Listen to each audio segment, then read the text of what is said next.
Myllylä, mutta se jää haaveeksi. Sen haaveen on murskannut suomalaishiihtäjä Mika Myllylä aivan todella hurjalla esityksellään tänään. Ja puheet norjalaisten ylivoimaisuudesta välinepuolella ehkä hetkeksi rauhoittuvat, tai sitten Mika Myllylä on kerta kaikkiaan niin ylivoimainen urheilija tällä hetkellä näissä hiihtohommissa. Kyllähän sitä on, ja siitä kun Jevne tuli maaliin, niin 2 minuuttia, ja Mika on tämän matkan maailmanmestari. Sen verran raju on hänen vauhtinsa ollut, että vaikka Jevne kukisti Deelin minuutilla, niin Mika vuorostaan kukistaa Jevnen minuutilla. Voiton tahto, se on Mikalla ollut raju, ja hän lähti näihin kisoihin suurin odotuksin, ja saattoikin lähteä, koska talven vauhti on ollut todella kovaa. Kisat alkoivat pettymyksellä. 10 sija 30 ei vastannut hänen kykyjään eikä sen hetkistä kuntoaan. Se jatkui sitten paremmin, kun tuli pronssi 10. Jatkui vielä parempana, kun tuli hopea taka-ajossa. Viestissäkin oli tavoite asetettu todella korkealle, mutta hänen lähtökohtansa oli aika vaikea. Hän lähti nimenomaan Jevnen perään omalle osuudelleen puolen minuutin päässä, eikä kyennyt kuin muutaman sekunnin siitä puristamaan kiinni. Ja Norja karkasi, mutta 5 siitä se on unohdettu. Ja onhan se hyvä olla tavoite myöskin ensi kauden olympiakisoihin, koska silloin tavoitellaan taas uudemman kerran viestivoittoa. Mutta tässä on tulossa 50 maailmanmestari, 27 vuoden odotus on päättymässä. Ja Kalevi Oikarainen ja kaikki aikaisemmat suomalaissankarit saavat seuraajan miehestä, joka todella ansaitsee tämän mestaruuden.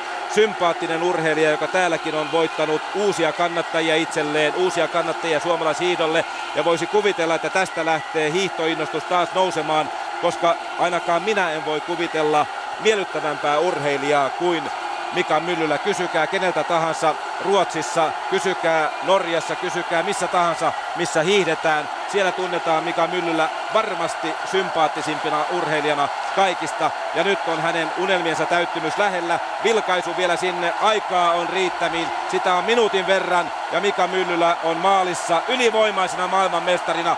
Loistava hiihto, kerta kaikkiaan aivan uskomaton hiihto. Ja Mika Myllylä tosiaan edustaa siellä kotimaassa Haapajärven kiiloja. Ja mikä meteli täällä vallitsee, norjalaisyleisö palkitsee Mika Myllylän loistavan hiihdon.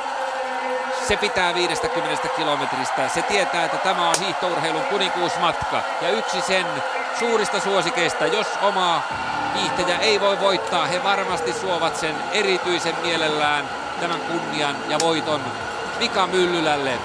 Suomalaishiihtäjälle. Haapajärven kiilat on se seura siellä kotimaassa. Ja siellä varmasti valmistellaan nyt jo suuria juhlia oman sankarin kotiinpaluun varalle. 50 kilometrin maailmanmestari vuonna 1997. Mika Myllylä, Suomi. 4 suomalaista lähti matkaan, tai piti lähteä matkaan. Harri Hietamäki viimeisenä joutui jäämään kokonaan kilpailusta pois. Samaan aikaan kun Jari Isometsä toisena loppuun tämän matkan hiihtämänä suomalaisena saapuu maaliin ja riemuitsee siinä Mika Myllylän voitosta aivan aidosti. Näin karpaasit kohtaavat toisensa. Vain toinen on voinut tänään voittaa. Ja siellä päävalmentaja Leppävuori. Niin jäi tuo suomalaisista kertominen kesken. Harri Kirvesniemi joutui jättämään kisan kesken selkävaivan takia. Hyvin negatiivisissa merkeissä kaikki alkoi, kunnes sitten tämä kilpailun toinen puolisko alkoi osoittaa, että tästähän tuleekin meidän juhlapäivämme. Antti, häiritseekö nyt sade?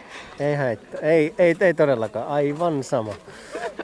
Olisitko tänä aamuna uskonut, että tämä on tämän päivän lopputulos? No en kyllä täytyy niin rehellisesti sanoa, että ei missään tapauksessa. Niin me päinvastoin kun keli nähtiin, niin oltiin pikkusen niin mollivoittoisissa sävyissä aamulla, että lähdetään nyt tekemään tämäkin päivä ja kärsimään se tässä. Nyt tästä niin huoltoryhmälle todella kova kiitos, että pojat on selvittäneet ja tehneet sitten kehitystyötä ja saaneet hommat luistamaan, että tasoittivat tilanteen suhteessa norjalaisiin. Sen jälkeen Mika tietenkin hoiti loput ja on tosi hienon hiihdon tehnyt.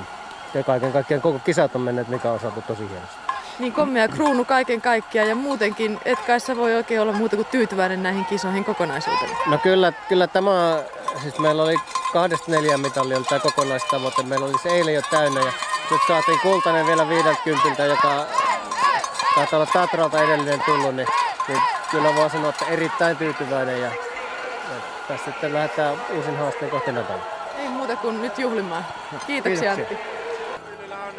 Tulossa tänne näin juuri.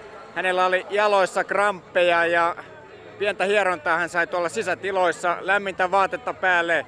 Mika! Sieltä Mika tulee. No niin Mika, onneksi olkoon. Kaikkien aikojen hiihto. Kerro nyt, että ei voi muuta kysyä kuin miltä nyt tuntuu? No kyllähän tää pienen pojan unelmien täyttymys on, että 6. kerralla onnistunut. Tosi tyytyväinen on, että vielä 50, niin tää on niinku yksi hienompia päiviä elämässä. Niin, että jos valita saa, niin nimenomaan 50 mestaruus tuntuu upealta. Joo, ehdottomasti kyllä. Ja näissä olosuhteissa, norjalaisten olosuhteissa vielä. Missä vaiheessa kilpailua huomasit, että nyt mennään kultavauhdissa? No kyllä mä huomasin tuossa 2 kierroksen jälkeen, että nyt on mahdollisuuksia, että kyllä mä niinku silti en niinku missään vaiheessa uskonut siihen ennen kuin tuolla viimeisen mäen päällä 48, että siihen asti oli niin rankkaa tuo loppu ja tässä kelissä vielä niin joutui niin tiukille. Että. Milloin tajusit, että pahin vastustaja onkin Jevne eikä Deli? No mä tajusin sen tuossa 37, 38, että kyllä tässä nyt niin kuin Jevne on se, joka tässä taistelee minun kanssa, että niin sen verran kokemuksia entuudestaan on, että Jörkka kun simahti, niin tiesi, että Jevne ei simaa. Millaisia terveisiä haluaisit lähettää kotiin nyt tämän hiidon jälkeen? Siellä on varmasti koti-Suomessa monet ihmiset haluavat kuulla sinulta terveisiä. No, terveisiä vaan kotiin isälle ja äitille ja Haapajärvelle ja kaikille niille henkilöille eritoten myöskin, jotka on minua auttanut tähän tavoitteeseen pääsemisessä ja kiitos koko Suomelle. Kiitoksia Mika ja onnea.